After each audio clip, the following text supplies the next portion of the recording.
నా శీర్షిక మహిళా సాధికారత. పగటివేళ వెలుగు సూర్యుడు తానై, రేయివేళ చలువ చల్లదనపు చంద్రుడు తానై, మగువ గృహమున దివ్య తానై వెలుగొందు ఇలలో మక్షి మర్దిని తాను కన్నపేగు తల్లడిల్లగా, మగువ తెగువ నేడు మహిళా సాధికారతగా.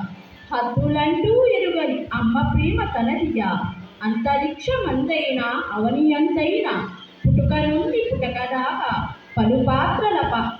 పలుపాత్రల పాత్రధారి, అలుపెరుగని బాటసారి, సాధించిన వెన్ని ఉన్న అనుంగు పటిలేక ఆవిరాయ విజయ దుందుబిలే, అడుగడుగున ఆక్షల ముళ్ళకంచెలెదురాయే.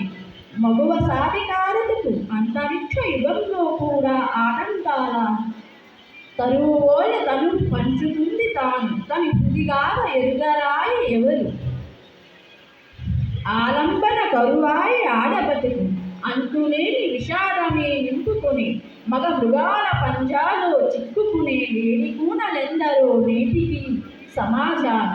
రాకెట్టు యుగమైన నాటి రాత మారలేదు పితృస్వామ్య వ్యవస్థలో, ఎక్కడయ్యా మహిళా సాధికారత సాధించిన దేశం. ధన్యవాదాలండి.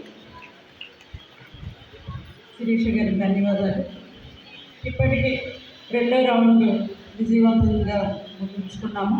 అందరికీ పేరు పేరున ధన్యవాదాలు తెలియజేస్తూ